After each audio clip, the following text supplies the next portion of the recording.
예, 중대본 제1통제관입니다.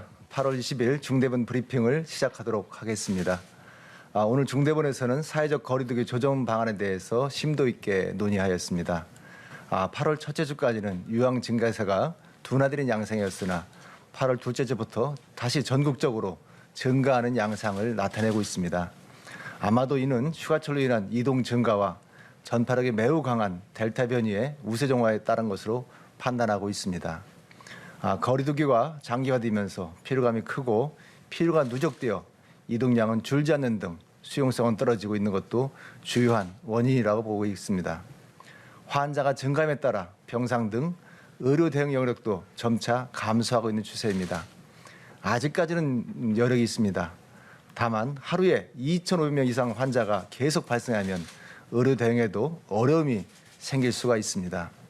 제한적이긴 하나 거리두기의 효과는 유행이 급격하게 증가하는 최악의 상황을 방지하고 있어 참으로 다행스러운 결과입니다. 우리와 매우 유사한 방역 체계를 가진 일본의 사례를 보면 급격한 유행 폭발의 위험은 상존하고 있음도 알 수가 있습니다. 예방 접종은 순조롭게 진행되고 있습니다. 오늘 현재 1차 접종은 전체 인구의 48.3%, 2차 접종, 완전 접종은 21.6%입니다. 조만간 1차 접종이 50%에 넘을 것으로 예상하고 있습니다. 9월 말에는 1차 접종자는 인구의 70% 수준, 접종 완료자는 인구의 절반 가까이가 완료될 것으로 예상하고 있습니다. 접종률이 이 정도까지 높아지게 되면 코로나의 전파력과 위험도도 다소 감소할 것으로 보고 있습니다.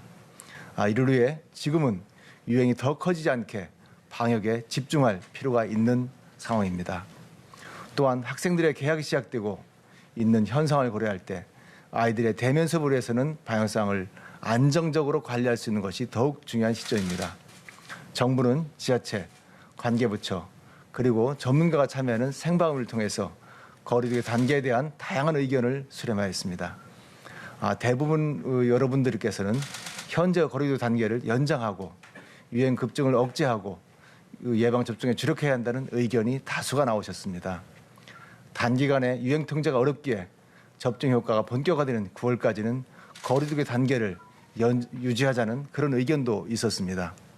정부는 이런 의견과 현재의 방역 상황을 종합적으로 고려하여 현재의 거리두기 단계를 유지하면서 유행 확산에 주력하고자 합니다. 정부는 8월 23일 월요일부터 9월 5일 일요일까지 2주간 현재의 거리두기 단계를 연장하기로 하였습니다. 수도권, 부산, 대전, 제주 등 4단계가 적용된 지역은 현 체계를 유지하되 식당, 카페 등의 방역은 보다 강화하겠습니다. 4단계 지역의 식당, 카페에서는 저녁 9시 이후에는 포장과 배달만 가능합니다. 식당과 카페에서의 감염을 줄이기 위한 조치라고 볼 수가 있겠습니다. 다만 접종 완료자를 포함하는 경우 저녁 6시부터 9시까지는 4명까지 가능합니다. 식당, 카페의 경제적인 어려움과 예방접종 효과를 고려한 최소한의 조치입니다. 미접종자는 지금까지 2명까지만 모임이 가능하며 접종 완료자가 포함되면 4명까지 모임을 할 수가 있으시겠습니다. 또한 4단계 지역의 집단 감염이 많은 다른 다중이용소의 경우에도 종사자에 대해서 주기적으로 PCR 검사를 실시하도록 하겠습니다. 목욕장, 실내체육시설, 노래연습장, 학원 등이 이에 해당합니다. 검사는 2주에 한 번씩 실시하게 됩니다.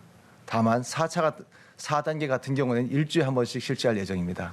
세부 사항은 소관 지자체에서 결정하여 안내해드릴 예정입니다. 비수도권 지역은 현재와 같이 3단계가 적용되며 사적 모임 제한도 4명까지 유지가 됩니다. 현장의 건의에 따라 일부 미흡한 방역 수칙도 강화가 됩니다. 편의점 내에서 음식을 먹는 것, 식당이나 카페, 편의점에 야외 테이블에도 식당, 카페와 동일한 시간 제한이 적용이 됩니다. 이에 따라 4단계 지역은 저녁 9시, 3단계 지역은 저녁 10시 이후 편의점 내 취식이나 식당, 카페에서의 야외 테이블 이용이 금지됩니다. PC방, 사우나 등 실내 시설의 부속 흡연실에서도 2m 거리두기가 의무화되어 감염 위험을 최소화하기 위해서 노력하겠습니다. 거리두기가 어려운 시설은 1인씩 이용이 가능합니다. 또한 정부는 방역수칙이 실제 현장에서 지켜지도록 이행령을 강화하도록 하겠습니다.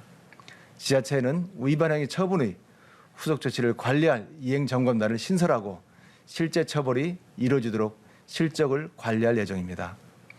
이를 통해 방역수칙 위반에 대해 엄정한 처분이 뒤따르도록 철저하게 관리하겠습니다. 또한 식당, 카페, 노래연습장, 실내 체육시설 등의 방역이 강화되는 분야에 대해서 협회 단체와 적극적인 협의와 소통을 해나가겠습니다. 이번 거리두기 단계는 앞으로 2주간 연장됩니다. 일부에서는 단기간에 유행 통제가 어려우므로 접종 효과를 기대할 수 있는 좀 더 긴 거리두기 단계를 유지하는 의견도 있었습니다. 그러나 중대본 논의에서는 추석 연휴를 고려하고 우선 2주를 연장하고 이후 방역상을 다시 한번 점검하고 다시 한번 거리두기 결정을 할 필요가 있다고 논의가 되었습니다. 국민 여러분, 정부는 4차 유행을 안정에 위해서 거리두기뿐만 아니라 모든 전력을 총동원해서 총체적으로 대응하고 있는 중입니다. 먼저 선제검사와 역학조사를 강화하여 감염 차단에 주력하며 요양병원 등 취약시설에 보호하는 데 각종 조치를 실시하고 있습니다. 또한 의료체계 여력을 계속 확대하여 적절한 치료가 제공되어 사망자를 최소화할 수 있도록 최대한 노력하고 있습니다. 예방접종을 본격적으로 추진하여 고령층의 완전 접종과 50대 이하 청장년층의 1차 접종을 확대하고 있는 중입니다. 많은 국민들께서 오랜 거리두기와 코로나 대응으로 심리적으로, 경제적으로 어려움을 겪고 있다는 것을 저희도 잘 알고 있습니다. 이를 계속적으로 할 수밖에 없는 현실에 또한 무거운 책임감도 저희는 느끼고 있습니다. 하지만 예방접종의 효과로 코로나의 위험성이 충분히 낮아지기 전까지는 강력한 사회적 거리두기와 방역수칙을 통해서 코로나 감염 확산을 최대한 억제해야 합니다. 국민 여러분께서도 사회적 거리두기에 동참해 주시기를 거듭 부탁드립니다. 최대한 유행 확산을 억제하면서 차근차근 예방접종을 확대해 나가면 4차 유행도 안정화시킬 수 있을 것입니다. 우리 모두가 함께 노력하면 이러한 결과를 함께 이룰 수가 있습니다. 지금 힘이 든다고 방역을 이완시키면 외국의 사례에서 보듯이 급격한 유행 증가가 나타날 수 있습니다. 국민 여러분들의 이해와 협조를 거듭 부탁드리겠습니다. 오늘도 방역수칙을 지키면서 예방접종에 참여해주고 계신 많은 국민들께 다시 한번 진심으로 감사드립니다. 정부도 최선을 다해 방역과 의료 대응, 예방접종에 전념토록 하겠습니다. 감사합니다.